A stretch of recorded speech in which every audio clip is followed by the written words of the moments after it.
you didn't. Okay. I'd be hurt. I can't say as I read that far into it, seeing as I only picked it up at, 3:30, but because I know I got it on my phone, but I can't, it's too You small. can't do yourself a phone. No.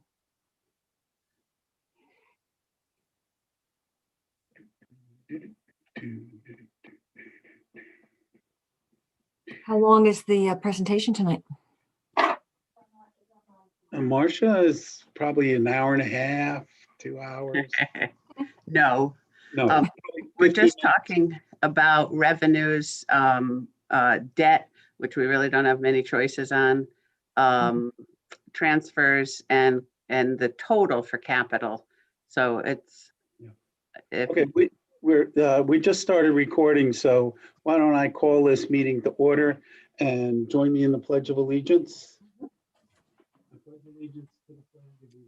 I pledge allegiance to the flag of the United States of America and to the republic for which it stands, one nation, under God, indivisible, with liberty and justice for all. So we'll go slowly here. Hey, John Lucas, how are you today? I'm good. I'm actually driving, so I'll stay on mute so you don't hear the potholes on 95. Yeah, we don't hear that powerful roar of your engine, right? It's silent. It's a silent engine. You know that. Right, it's stealthy.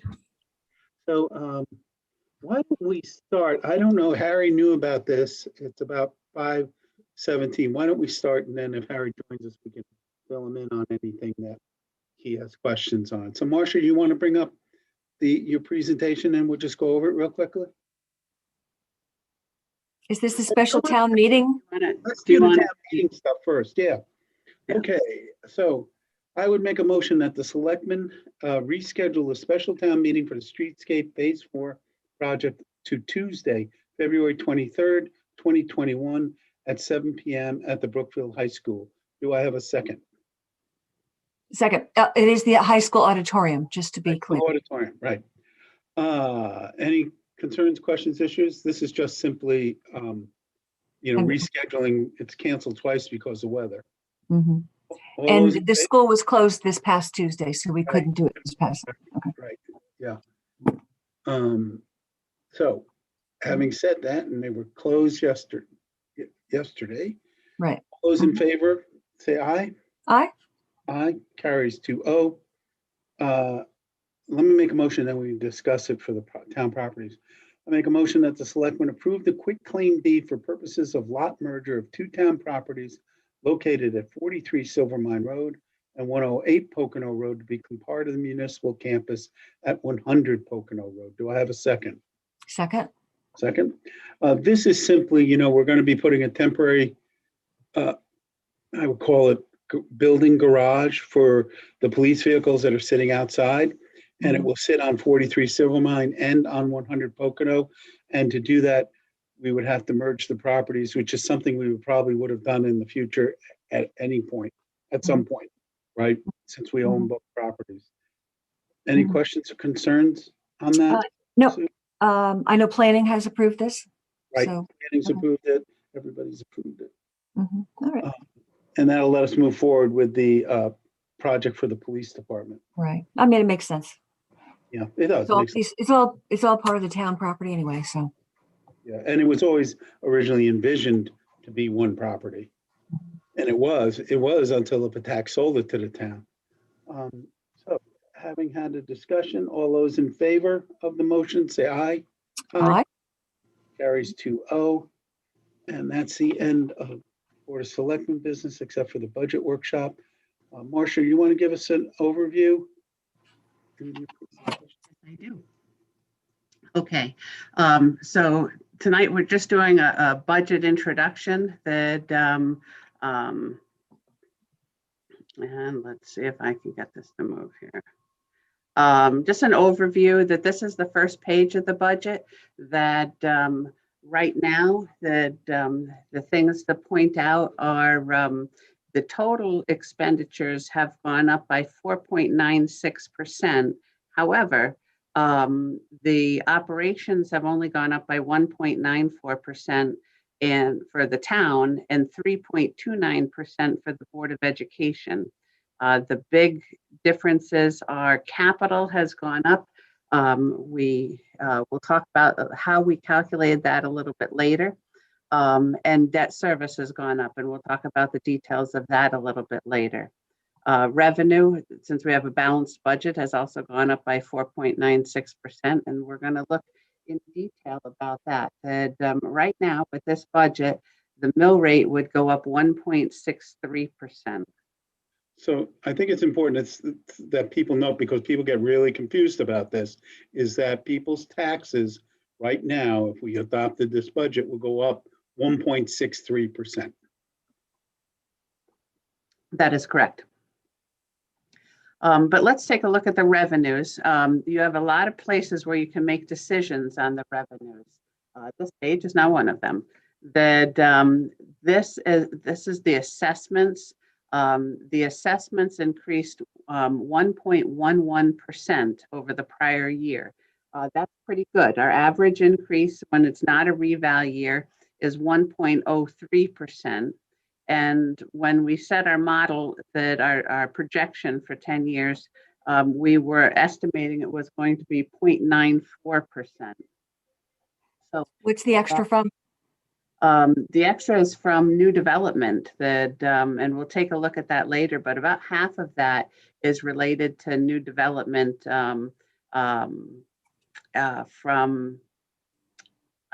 there's 3 properties and I forgot how we describe them, so we're going to move to that. Branson Ultrasonics is the big one. The medical facility in the cornfield is the other big one. But we should note that even Branson, that's only a partial, well, no, next year will be full, but for this year it's a partial because they got their COs in January and early February. So we'll see this continue to grow over the next couple of years. All right. And, you know, we divide this graph up by the type of property, and it's a pretty boring graph. There's not a lot of different types of property. Can you see the little mouse here? Not too much change from year to year either. Yes, but this is the percent increase from year to year. So this is the most exciting part. And the reval year, we don't really look at just because that's a different. Yeah, it just throws you off. Correct. And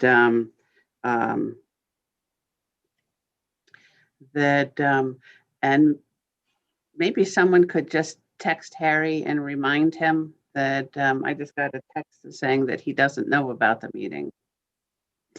He may have thought it was at 7 instead. I mean, he knew it was tonight, but he may have thought it was at 7. I don't know. I'll send him a note. He should hear this, yeah. All right. Okay. So that is set by the assessor, and it's got to be set every year by January 31st. This is our last year of a 5-year run, and then next year we'll have another reval year, and they've already started working on that. That is a little confusing because let's say next year the revaluation doubles the price of all the properties in town. That makes the mill rate if it stayed exactly the same as this year, 1/2 of this year's mill rate. But the amount of taxes that people pay would remain exactly the same. So it's a little confusing to some people. Well, if the mill rate goes down, does my taxes go down? No, because the value of your house is doubled. So. Correct. We have to look at them in coordination. I think it's called the associative principle or something in math. All right. So then we look at, okay, if that's our assessment and that's relatively stable, that there will be some changes. Let me go back to the assessment. There will be some changes between now and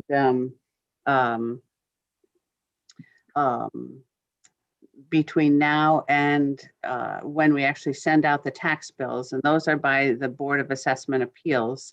And we should know within the next week or two who is going to appeal their assessment. And this year, there's probably going to be very few because we're at the end of the cycle. But next year, there's probably going to be more. And so we'll have to put in some fees for that in next year's budget, and we did. But that's the rationale, that when people are revaled, that more people will say, oh, no, that they don't like that assessment. So we take those taxes and we multiply them by 0.001 to find the value of 1 mil. And then we decide what percent do we think we're going to collect in the current year. And take a look at this, that we start, just so we can see the difference and pull it apart.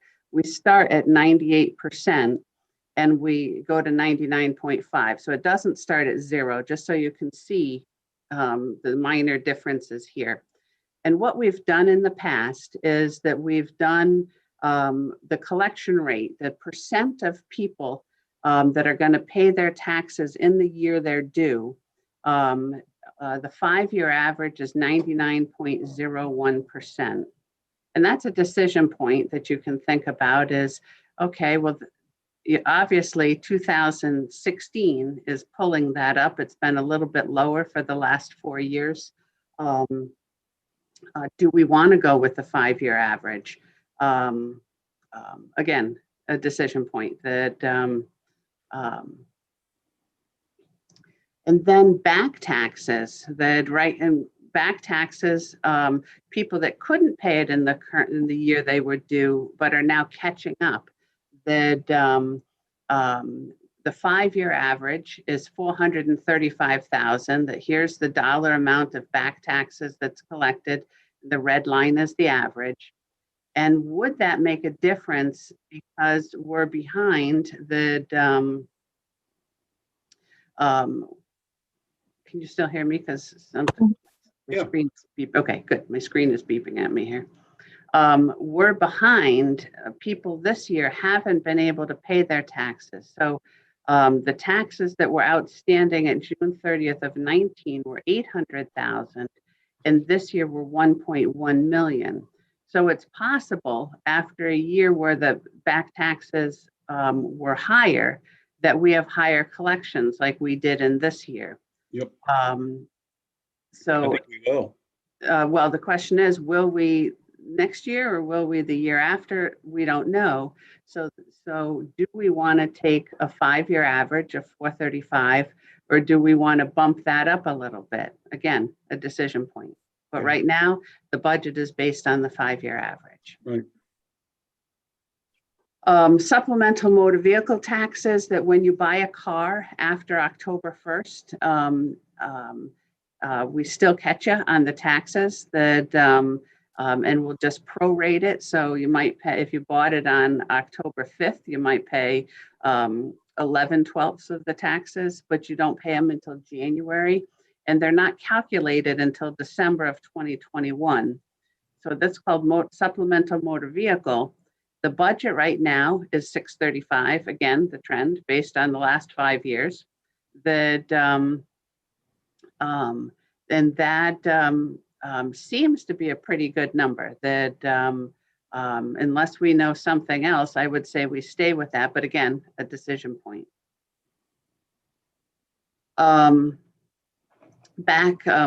Interest and fees, that when we talk about interest and fees, we're talking on a cash basis. That so if it's not like our bank account where, you know, we're earning it every month, or a mortgage where we're owing it every month, that we only pick it up as revenue when they pay it. And so again, this, if they pay more back taxes, that if they pay more back taxes, the interest will be higher. So if we thought we were going to get more back taxes, we should increase this as well, because they have to pay the interest first before they pay the back taxes. But right now, a 5-year average of 266. So the question is, when are people going to be able to start catching up? If they're behind on their taxes because they've lost their job or something, how important is it that their real estate taxes are going to be paid first? So that's a big unknown. We also have a telecommunications tax that cable companies and things pay a tax based on their personal property. So if they were to buy new equipment, that this might go up. And then it goes down for a few years as it amortizes. We won't know this year's payment for the year that we're in. We won't know that amount until end of March, and then it's due in April. So we don't know next year's amount either. So we just are assuming it's going down a little bit every year, and be happily surprised if they bought new bought new equipment. But if this goes way up this year, we'll know before we do the budget and would be able to adjust this appropriately. So that's all about the taxes. This is talking about the town grants. And we have education grants and we have the town side. This is the education grants and the education cost sharing. This is our budget for this year. That budget was based on the original governor's budget. So we have the governor's budget, which has come out. And then we have the appropriations committee budget, and then we have the final budget, and it'll change each time. So this is the original budget. It actually, for this year, it's going to be the same amount. All the revenue from the state hasn't changed. So from what the final budget was last year, so our actual, we think, is going to be here and here, the same as the purple, the same as next year. We've based this on what the governor said.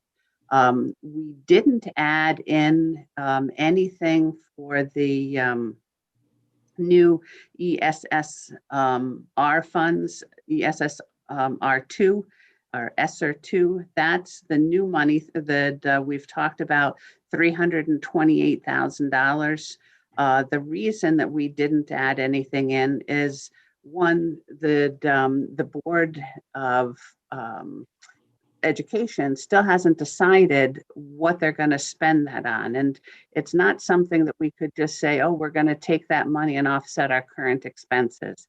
We have to, they have to do an analysis of the students, where the students stand. And chances are the expenditures will be new expenditures. So we don't have anything in the expenditures for that, and we don't have anything in the revenue for that. At the Board of Finances meeting, or the joint board meeting, they talked that there's a possibility that that 55,000 of summer school, because that's a new program, they might be able to offset some of that. And when they make that decision, we can make an adjustment here. If we choose to. Right now, they have to go through an application process. So these grants here are all standard grants. There's no application process. There's no strings. They're just money that the state gives us. On this, we also want to keep in mind that, for example, if we did fund the summer school program with this ESSER grant, that is a long-term commitment with a one-time payment. So that would roll into the normal budget in following years. So we have to think about that. All right. Land use fees, that we build the land use fees based on two things. The recurring fees, this is the 5-year average for recurring fees. And you can see that's how we did the budget. This year, we've got an awful lot of land use fees. People are staying home and doing improvements to their house. Apparently, there's a lot of generators. And these are all small land use fees. We try to pull out anything that's over 25,000. So the question mark here is this going to continue? Should we raise this? Are we done? We don't know. We do vet these with each of the departments before we put them in the budget. And this was the number that we felt comfortable with, was to continue it based on the 5-year, because as you can see, we could have a pretty bad year as well. So that is the building permits that are recurring, that year after year, and we're trying to divide those out. I can't say that we've been great in here as far as understanding or dividing them out. And then we take a look at building permits that are non-recurring, the one-offs, the Bransons and things like that. We look at it, permits that are over 25,000. And because we don't want to put those in our base, we look at what we think is going to come in. And in your budget book, you'll see that there's a list of properties and when they think that the building permits will come in and how much they'll be. So there's $80,000 of additional building permits that we think we'll be collecting next year. So the total of the two makes the budget. Planning and zoning permits, again, just based on averages, and you can see they're pretty small compared to the total. That building permits is really the mother load here. Town clerk fees, that again, all pretty small until we look at conveyance tax. That this was our budget this year, and this is our 5-year actual. We thought that was going to go down. It's actually gone up, and we've got a lot of conveyance taxes in this year. But we put it again at a normal level next year. We think interest rates are going to start going up. Of course, things are going to start opening from COVID. So I'm not sure that these home sales are going to continue. But if you were to look at changing some decisions, that on revenues, conveyance tax might be the area. Interest income, it is pitiful. That the budget is based on a little bit less than this year. This year we bonded early and a lot, as much as we could, keep it tax exempt, because the interest rates were so low, and we actually got probably the lowest rates of anyone for our $35 million. But we've had that in the bank, and we're still just not doing anything on interest rates. We're limited on what we can invest in. Next year, that the money that we bonded this year will be gone. We'll be taking out the second half of the school, but that'll be spent pretty quickly. So we're thinking we won't have as much money, and we won't be getting much interest on it. Any questions on revenue? Not for me. Nothing from me. Okay. No, thank you. Oh, Harry's here. Okay. Good. Yeah, no, I came on about 10 minutes ago. I was sitting here reading my book and lost track of the time. Oh, okay, good. Good. Debt. That so we've got a big increase. We said in the beginning that we had a big increase in debt.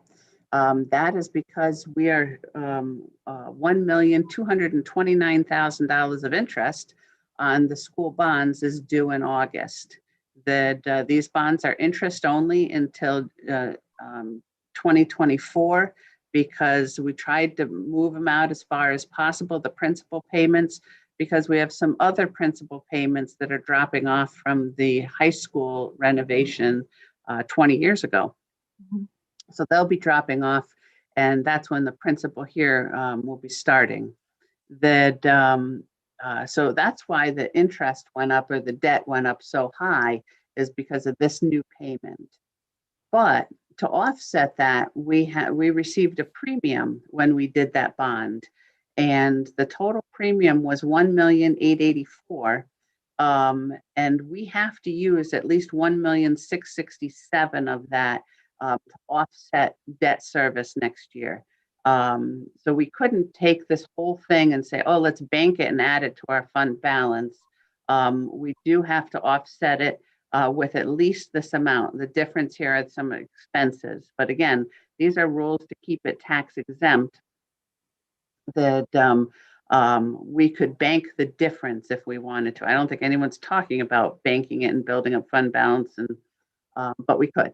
That we're assuming that we have no bond anticipation notes, that Steve would like to reduce our usage of those because it's expensive. That just fees alone are $30,000 plus for bond anticipation notes. So we'll be bonding for the new school. Anything that we, for capital, will be adding to that permanent bond. There are no new non-bonded debt. In the past, we'd taken out some loans and things. We're not expecting any of that. And we're expecting the financing costs on the bond anticipation notes to be financed, that we always add a little bit to the amount that we're bonding to cover financing costs. So they're not in our general fund. 2 years ago, we started putting our current bond costs and tried to match them. So it's in our current budget. You know, some place where we can go in the future is to say, you know what, we don't want to finance the financing costs, but this year does not seem to be the year to do that. Any questions on debt? All right, let's talk about transfers. Transfers for cash paid for capital. This is how much we're funding in cash. And you can see that the original budget in 2019 was 1.2 million. And our goal has really been to increase the funding of what we pay for in cash, so we don't have to bond small projects. And we increased that to 1.8 million in 2020. We increased it to 2 million in 2021, and then COVID hit and we cut it by $500,000.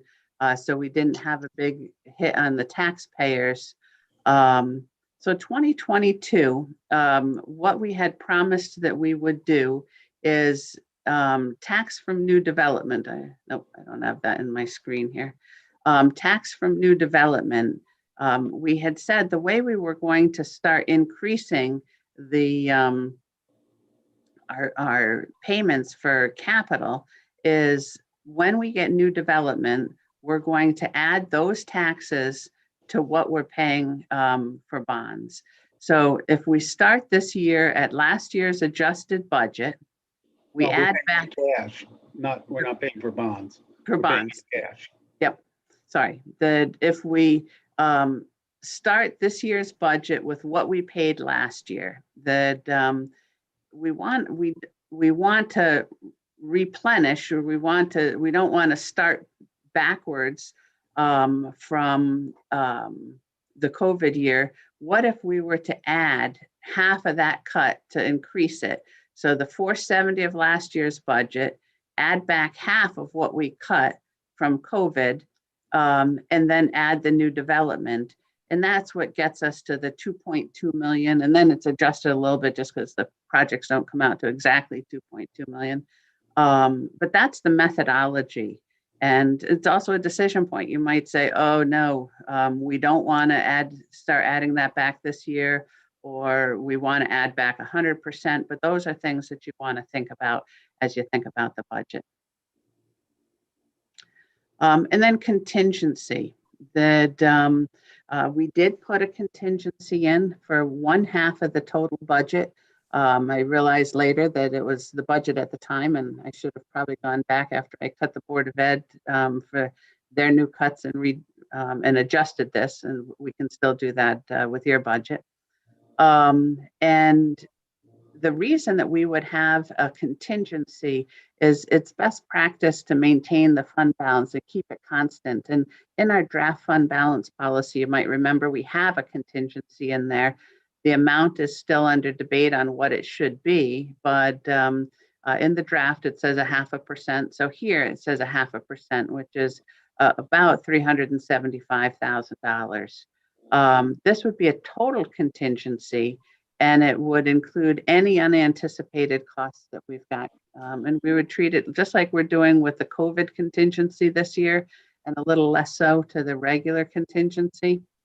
But unanticipated costs that can't be covered by transfers from one department to another, that it would be town and school. So all of a sudden that 375,000, when you start thinking about what could happen with special ed costs, looks pretty minor.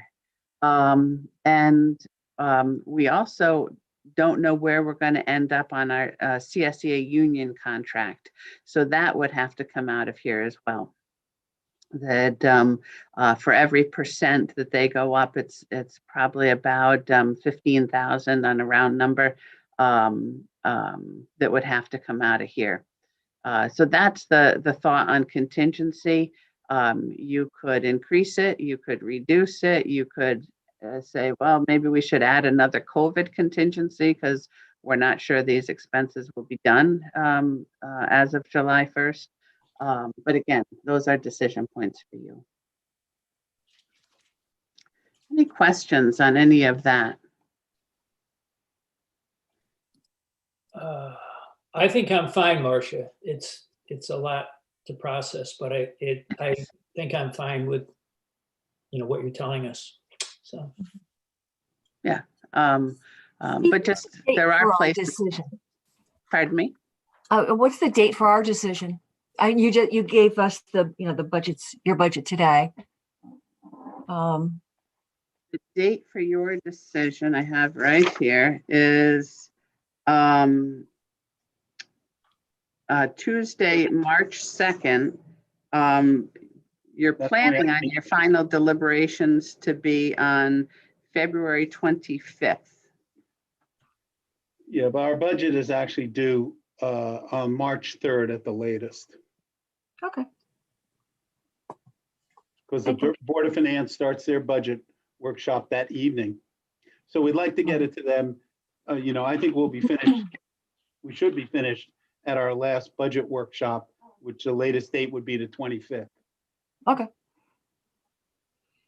Yeah, we have a joint meeting on the 2nd. That's our presentation to the Board of Finance via Zoom. But I'm sure we can get ours finished by the 25th. Okay. I hope we can. Nobody's going to be recalcitrant, all right? That's our goal.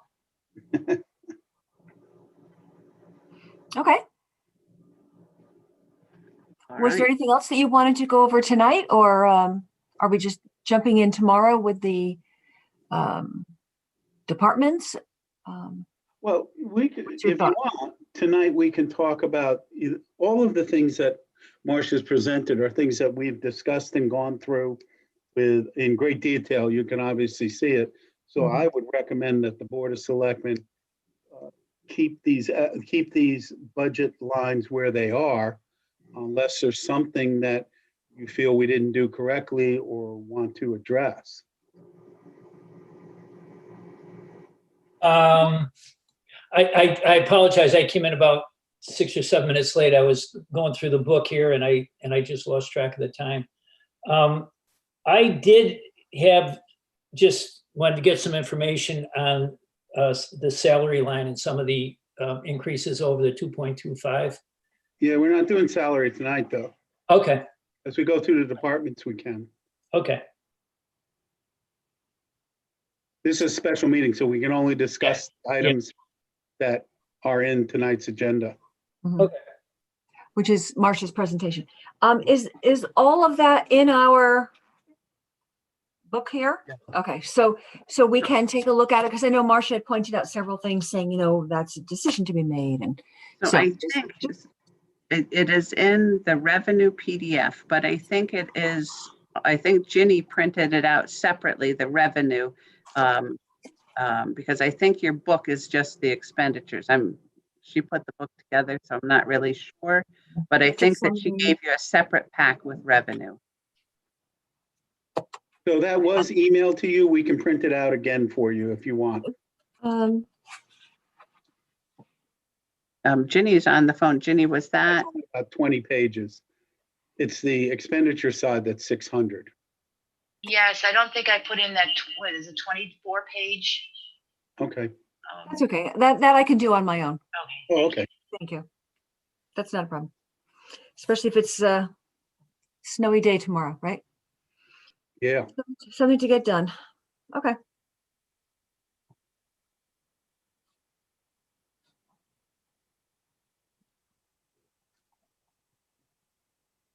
So no more questions, issues, concerns? No, I'll want to look at that again. Sure. Yeah. And we can bring it back up again later, that under the deliberations. Mhm. Well, and and when we make our presentation to the Board of Finance, we'll probably go over that too, go over revenue, expenditures, Mhm. all of the entire budget. No, I mean, it was very thorough, and I can't say that I'll be making any changes, but I do want to just, take a little closer look at it before I say yes, No, absolutely. I'm sure Yeah, Harry. there's a lot of places that we could tweak one way or the other. Yeah, I think we've taken mostly a pretty conservative view here because, using a 5-year average and taking out like the Branson permit or Mhm. things like that. Next year we should get a permit if Iroquois does what they've done in the past. They're not legally obligated to pay us a building permit, but they have in the past when they first did the project. If they did that, that would be $900,000 just for that one permit. Wow, let's have a conversation. Yeah. Are you anticipating any other buildings at this point, or really COVID has put a kibosh on things for a while? No, well, Brookfield Village came in. The supermarket is still moving ahead. How about the supermarket at Yep. TJ Maxx? They're tearing the sidewalk out today as we speak, so that's moving forward. Mhm. It's not going to be a huge building permit, but it will increase the taxes because they're going to have quite a bit of equipment in there that Mhm. is not cheap. So some of these projects are still moving ahead. There's a medical building that's going on the corner of Laurel Hill and Federal Road, across from where the old pharmacy was. They're planning on putting in 12 townhouses on that road across from the pharmacy. Mhm. That's a little more iffy, but the supermarket in the Four Corners, the supermarket in the shopping center down on Candlewood Lake Road, and the medical building are definitely moving forward. They're Mhm. going through the zoning boards and the inland wetlands and everything. Some of the other ones are not quite as firm, but we don't want to count our eggs before they're hatched. So Um, none Steve, of those big ones are in here. Right. Steve, do you want me to share the screen on what is in here? So this is, we go through this each year with the, let me just move your faces here. We go through this each year. We need it for the budget and we need it for our bonding presentation. So this year, we had these projects that Brookfield Village 2 and 3 in the Enclave, which is what we thought we would be getting more building permit fees from. And we have 2 of the 3 in. We're still waiting, I believe, for the Enclave. Last thing I remember. That Not going to happen this year. They had thought when we talked that I will note they're still expecting it at the end of 21 or the beginning of 2022 is what land use is telling us. So it may not be this year, so we might be under budget in revenues this year, we'll budget, but under from what we expected on big projects and over next year, or we'll see. But we have the grocery store in for next year, that could come in at the end of this year. We have this multifamily duplexes in for next year. The school, we don't pay ourselves. We can't get reimbursed for that. So there's no sense paying ourselves for that. And Iroquois, it would be great if we got something, but Counting on it right now. correct. That we do have some other things that are in the process that, but we're not expecting the warehouse one has gone. We originally thought it would be 2022, but not anymore. There's some stuff going on there. The Greenway extension that if we get a grant that we could maybe do that. Laurel Hill Apartments, we don't know when, but we don't think it's going to be 2022. Brookfield Muse, we don't think it's going to be 2022. Green Acres, we don't think it's going to be 2022. The Renaissance, we don't think it's going to be 2022. The medical building, just the improvements, it's changed some. We don't think it's going to be 2022. And things like the renovation or the work that's being done on Federal Road by the state, they don't have to pay building permits for that. So these are the projects that are in the works that we know of and can estimate, and just estimating the timing of them is done by land use. And Steve, you're saying the Enclave is not for 2021 at this point, estimated year of construction? No, I don't think so. We've had conversations with the developers, and we've had the same discussion over the last 4 to 5 years, and that discussion has not changed at all. So I wouldn't want to count it. To be conservative, I wouldn't count it. Mhm. Okay. And the grocery store in Four Corners is Moving at pace, possibly moving ahead. moving ahead. You have 2021, 2022. It'll just take that long to build? It'll be finished in 2022? Well, this is the building permit fees here, right? Mhm. That's what we were talking about. Right. So we get that, probably they would start construction in the fall. So that would be 2021, the coming fiscal year. Right, which is that last M column. Right. Okay. Steve, are they through all of the board, all the zoning and wetlands? No, Are they- not yet.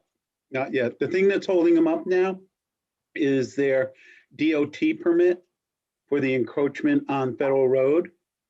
They paid for the cut to go onto Federal Road, and they've applied to the DOT.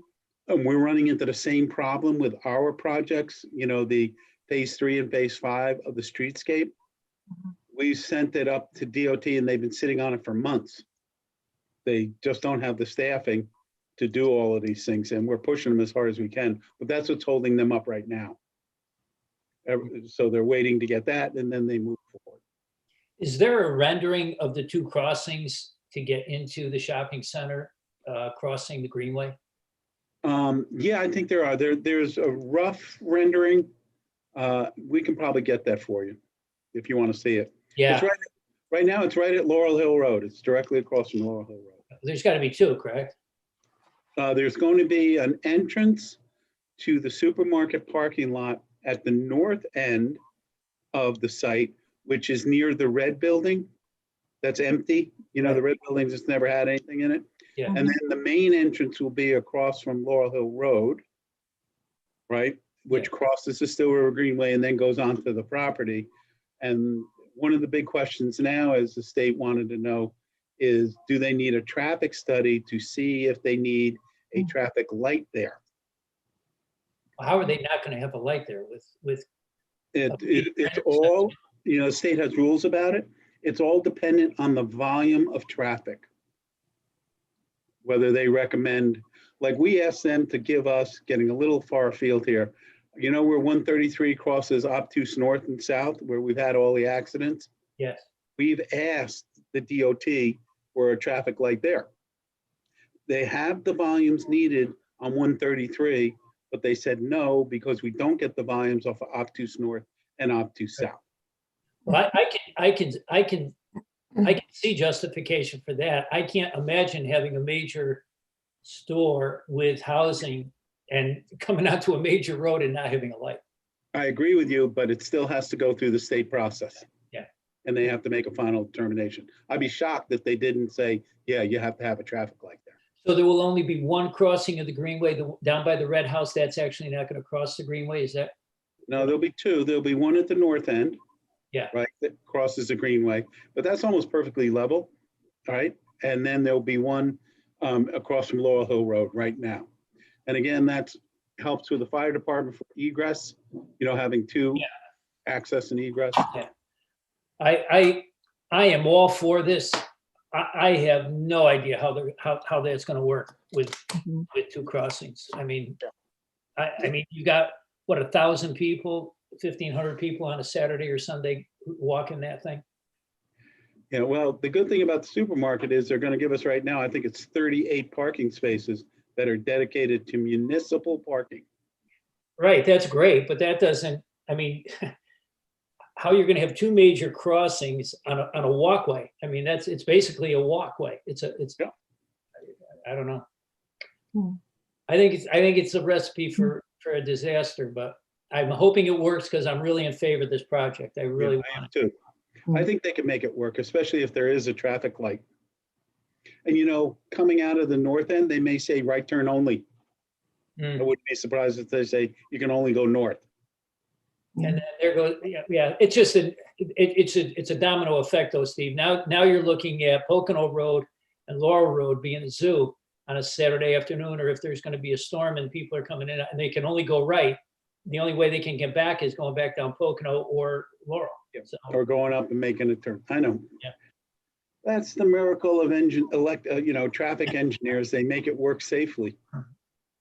yeah, well, I certainly hope they can, because again, I'm very much in favor of it. So. Yeah. I do too. But that's why, there's some ifs there. So we're very, very conservative on what we anticipate we would get for fees or for taxes. We've all seen projects look like they're green lighted, and 5 years later, like the Enclave. That's an approved project. 777 was approved over 5 years ago. No action on it. Yeah. So you just don't know until they actually come in and pull the building permit. You don't know what's actually going to get built. Yeah. I know we're only supposed to talk about what's on the agenda, but your letter at the beginning of our booklet here, Yeah, can I make a comment on something? sure. Page 3. It says phase 3, 4, and 5 are now fully funded, Correct. but aren't we voting next Tuesday? We're fully funded well, that's a good point. If the town approves it, my point was we have the grant funding that's been approved, right? So that's a very good point. On the 23rd, the town will decide whether to agree to the project. But that for phase 4, it's 85% of the expense is a grant. Right, which we've gotten. Yeah, okay. I just wanted to. And then Yeah. I just had other questions, but we'll talk about them in our different. As we go. Yes. As we go. Okay. Any other questions, issues, concerns? No, Well, Not thank you, Not tonight. everybody. We'll look to seeing you every night for the next 3 weeks, Harry. Okay, thanks, guys. Yeah, a question for you, Steve. Will we be Yeah. using the same Zoom logons, or do you have a different invite every night? I'm not sure. Ginny, are we going to use the It's same? different. It is different. Tomorrow night is different. It is a different one every night. Oh, I Okay. sent you, I did send, yes, tomorrow's to you. I can send it again. okay. Yeah, I No, got- I did see it, Ginny. I didn't look that closely to see if it was going to be the same logins, but I Different logons, yeah. So, yes, all next week. I think it was different, so we didn't have to run into the RBAC committee meeting who had already used the original one.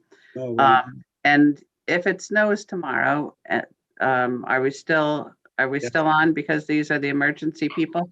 yes. Well, everybody can do this go home and then do it from home if they Oh. want to. you're saying the fire department, if they need to be out on the roads. Yeah, well, if they need to be and they can't show up, they'll tell us and we'll just cancel and reschedule. Okay. I would assume that we go ahead and say, yeah, let's have it. Mhm. But it's a very good question. I would say that they need to know it needs to be an absolute emergency, because I mean, I don't know if we can afford to just, push it off. Yeah, the fire department gets called out if there's our emergencies, but given the storm, we don't expect high winds, we don't expect ice. There might be a few accidents they might get called to. And how many are participating in the meeting tomorrow? Are they people that might not get called out anyway? 2 or 3 people, Yeah. Lou and Andy. 3 or 4 for each department. Yeah. Oh, okay. So I think we'll be okay. If they can't do it, I'm sure they'll get back in touch with us and say, hey, this isn't going to work, and then we'll just reschedule. Sounds good. Okay, thanks, guys. I'm home all the time, so whenever. Not a problem. Yeah, we could all do 6 a.m. Zooms. Yeah, exactly. Okay, thanks, everybody. All right, good All night. right. Thank you for all your work, Marcia. Oh, wait a minute. Who would like to make a motion to adjourn the meeting? I will let Sue do it. I'll let Liz do it. Liz, you go ahead and do it. And That's an inside joke. That's all. I make a motion to adjourn the Do I have a meeting. second? I'll second it. Okay, I thought you were going to leave me, hang me out to dry there. All those in favor? Aye. Aye. Aye. All right, thanks, guys. Bye-bye. Good night. Bye.